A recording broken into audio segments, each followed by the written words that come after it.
Selamat siang Bapak Ibu teman-teman semuanya. Saya Will Simpson Nainggolan dengan NIM 8040190477. Di sini saya akan membahas mengenai proyeksi pengaturan neobank dalam masa depan perbankan di Indonesia. Abstrak, penelitian ini bertujuan untuk memberikan gambaran umum mengenai konsep neobank yang hadir sebagai inovasi dalam dunia perbankan yang berbasis digital. Penelitian ini menggunakan metode yuridis, normatif, dan pendekatan perundang-undangan dan pendekatan konseptual. Hasil penelitian ini menunjukkan bahwa secara regulasi di Indonesia belum mengakomodir keberadaan neobank baik dalam tataran undang-undang menjadi bank digital. Iklim produk pelayanan perbankan akan semakin kompetitif dan variatif. Pendahuluan, latar belakang masalah, innovation is the market introduction of a technical or organizational novelty, not just its invention. Transformasi digital telah hadir pada setiap lini sudut kehidupan masyarakat. Hampir seluruh aktivitas individu terpapar oleh inovasi digital dengan laju kecepatan yang sangat tinggi. Perkembangan ini muncul sebagai bentuk konsekuensi era industri 4.0 sehingga berdampak pada perubahan ekosistem bisnis dan menjadi ekosistem baru yang lebih inovatif.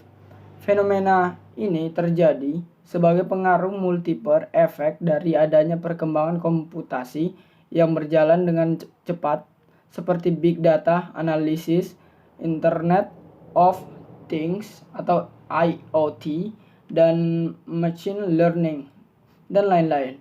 Hal ini kemudian sangat mempengaruhi pola aktivitas masyarakat baik secara individu maupun korporasi yang dulunya dijalankan secara konvensional menuju era digital, tidak terkecuali juga pada sektor perbankan.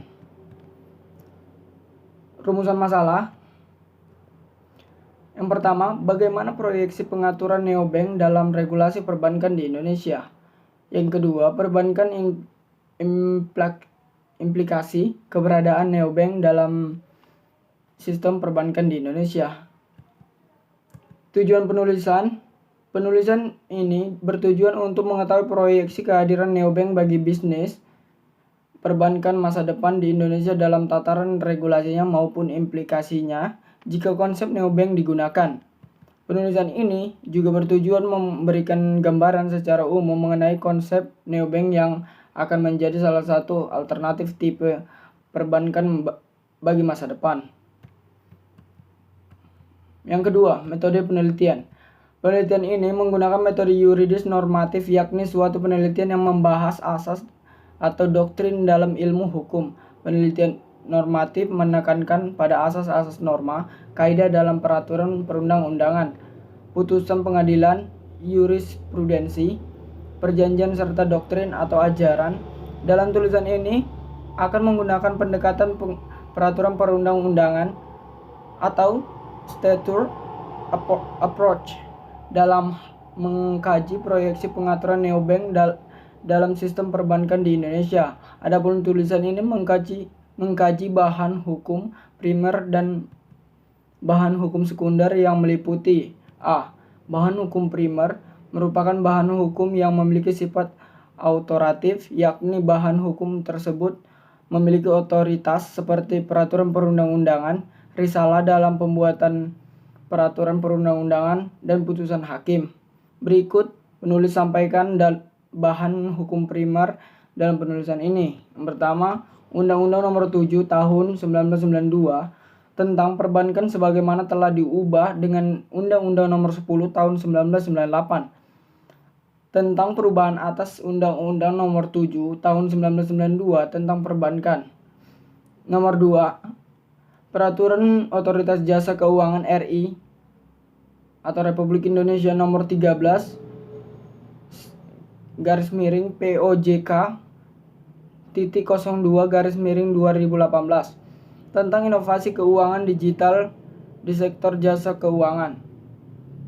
Yang ketiga, Peraturan Bank Indonesia Nomor 22 23 PBI 2020 tentang sistem pembayaran. B. Bahan hukum sekunder, yakni berupa publikasi mengenai tulisan hukum dan bukan merupakan suatu dokumen resmi yang dibuat oleh suatu lembaga negara yang berwenang. Penelitian ini menggunakan bahan hukum sekunder yang telah ditelaah dari hasil karya ahli-ahli hukum dalam bentuk buku, jurnal, artikel maupun makalah yang berkaitan dengan bidang hukum. Yang ketiga, hasil dan pembahasan. Proyeksi pengaturan neobank dalam regulasi perbankan di Indonesia. Proyeksi pengaturan neobank di Indonesia, Undang-Undang Perbankan era digital memiliki keistimewaan bagi masyarakat karena memberikan peluang yang lebih fleksibel dan berdaya guna di berbagai aspek.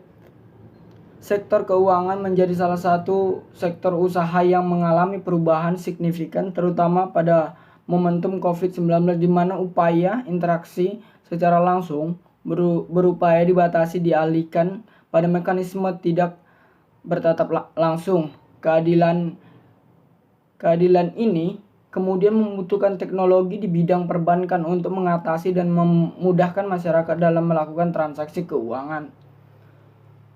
Proyeksi pengaturan neobank dalam peraturan OJK.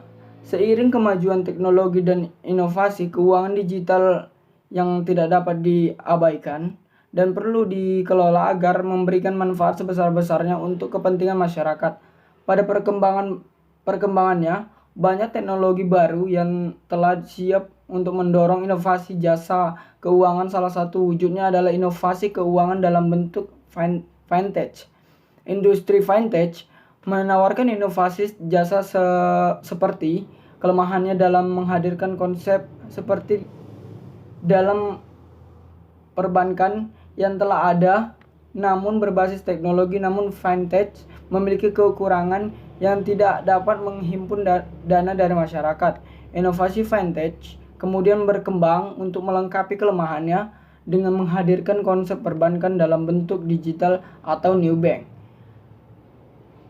Regulasi Bank Indonesia terhadap proyeksi pengaturan neobank di Indonesia. Tren digitalisasi sangat mempengaruhi sendi-sendi perekonomian dan mengubah pola masyarakat baik individu maupun korporasi dan mendisrupsi fungsi-fungsi konvensional, tidak terkecuali pada sektor keuangan. Perkembangan ini juga membawa peluang dan resiko terhadap lembaga otoritas bank, yakni Bank Indonesia.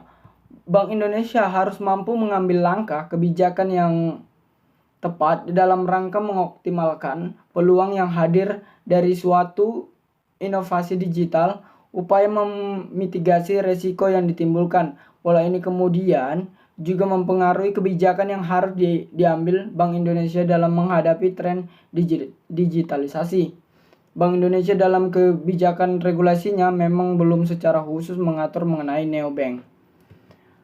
Sebagai kesimpulan yang dapat penulis sampaikan, regulasi neobank di Indonesia sampai saat ini belum diatur peraturan manapun merujuk pada payung hukum lalu lintas kegiatan perbankan, yakni Undang-Undang Perbankan.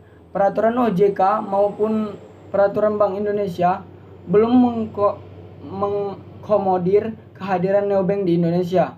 Undang-Undang Perbankan yang dibentuk tahun 1992 dan dirubah tahun 1998 hanya mengatur dua jenis bank, yakni bank umum dan bank perkreditan rakyat. Kedua jenis bank ini termasuk pada jenis bank konvensional. Pada peraturan OJK tentang inovasi kegiatan digital juga tidak secara khusus menyebutkan keberadaan neobank.